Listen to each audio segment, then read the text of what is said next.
নমস্কার বন্ধুরা, রুবিস কিচেনে সবাইকে স্বাগতম। আশা করি তোমরা সকলেই ভালো আছো, আমিও ভালো আছি। আজকে তোমাদের সামনে ঝিঙে আলু পোস্ত রান্না করে দেখাবো। আজকে যেহেতু শনিবার, সেই জন্য ঝিঙে আলু পোস্ত করছি। আর শনিবার হলেই আমরা নিরামিষ খাই, অন্যদিন আলু পোস্ত করি, আজকে ঝিঙে আলু পোস্ত করছি বলে এই রান্নাটা তোমাদের সাথে আমি শেয়ারও করছি। প্রথমে আলু আর ঝিঙেগুলো টুনটুন করে কেটে নিয়েছি, কেটে নিয়ে ধুয়ে রেখে দিয়েছি। তারপরে গ্যাসের ফ্লেমে কড়াইটা বসিয়ে দিয়ে তেল দিয়ে ফোড়ন দিয়ে নিয়েছি। জিরে ফোড়ন, শুকনো লঙ্কা ফোড়ন দিয়ে একটু গরম হয়ে যাওয়ার পর আলুগুলো ছেড়ে দিয়েছি। আলুগুলো অর্ধেক ভেজে নেব, আগে ঝিঙা দেবো না, কারণ ঝিঙে নরম। আলুর সঙ্গে ঝিঙে ভাজলে ঝিঙেগুলো বেশি গলে যাবে। আলুগুলো অর্ধেক ভাজা হলে তারপরেই ঝিঙে দিয়ে নেব। এবার আলুগুলো ভাজতে ভাজতে এর মধ্যে নুন আর হলুদ, জিরের গুঁড়ো একটু দিয়ে নেব। সবচেয়ে বড় কথা, যখনই আমি রান্নাটা করছি সেই সময় লোডশেডিং হয়ে গেল, তো এর মধ্যে রান্নাটা করতে হচ্ছে। ঠিক আছে, আলু পোস্ত করার জন্য যে পেস্টটা লাগে, কাজু, চারমগজ, পোস্ত, কাঁচা লঙ্কা দিয়ে আমি পেস্টটা রেডি করেছি, তখনই আমার মিক্সচার মেশিনটা খারাপ হয়ে গেল। আর আমি রান্নাটা কী করে করব, মাথায় হাত পড়ে গেল। পাশের বাড়ি গিয়ে আমি মিক্সচারটা করে নিয়েছিলাম, সেই ভিডিওটা আমি তোমাদের সাথে শেয়ার করতে পারিনি।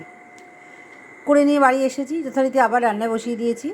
রান্নাটা করছি, ঝিঙে দিয়ে দিয়েছি, ভালো করে ঝিঙেটা ভালো করে মিশিয়ে নিয়েছি। এর ঝিঙের মধ্যে একটু জিরে, একটু ধনিয়া পাউডার আমি দিয়ে নিয়েছিলাম। আদা দিইনি, পোস্ততে আদা ঠিক মতন, আদাটা ঠিক চলে না পোস্ততে।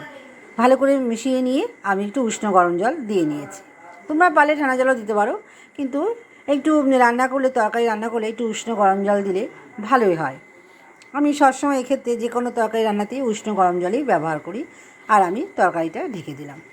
সবচেয়ে বড় একটা কথা, এই রান্নাটা করতে করতে লোডশেডিং হয়ে গেল। তখন আমি মশলাটাও যে দিয়েছিলাম, পেস্টটা, সেটাও দেখাতে পারিনি, কারণ আমার রান্নাঘরটা রান্না করতে গেলে কারেন্ট না থাকলে অন্ধকার হয়ে থাকে, সেই জন্য আমি তোমাদের পেস্টটা দেখাতে পারিনি। সেই জন্য এখন আমি তোমাদেরকে দেওয়ার পর, ভালো করে মিশিয়ে নেওয়ার পর, গ্রেভিটা হয়ে যাওয়ার পর কারেন্ট চলে এসেছে, সেই জন্য তোমাদেরকে আমি পেস্টটা দেখিয়ে নিলাম।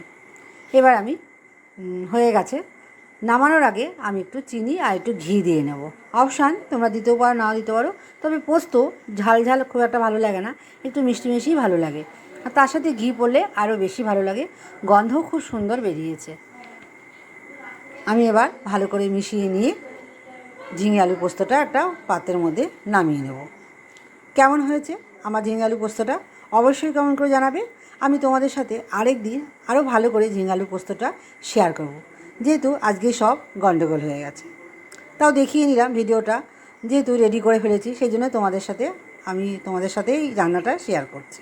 ভুল হলে, কিছু ভুল হয়েছেই, ক্ষমা করে দিও। আরেকদিন তোমাদের সাথে রান্নাটা আমি শেয়ার করব। চলো, সবাই ভালো থাকবে, সুস্থ থাকবে। আমার ঝিঙে আলু পোস্তটা কেমন হয়েছে দেখতে, সেটাও কমেন্ট করে জানাবে। আর প্রচুর প্রচুর লাইক শেয়ার করবে, সাবস্ক্রাইব করে দেবে। সাবস্ক্রাইব করার জন্য অনুরোধ রইল বন্ধুরা। সবাই ভালো থেকো, সুস্থ থেকো। টাটা আর গুড নাইট।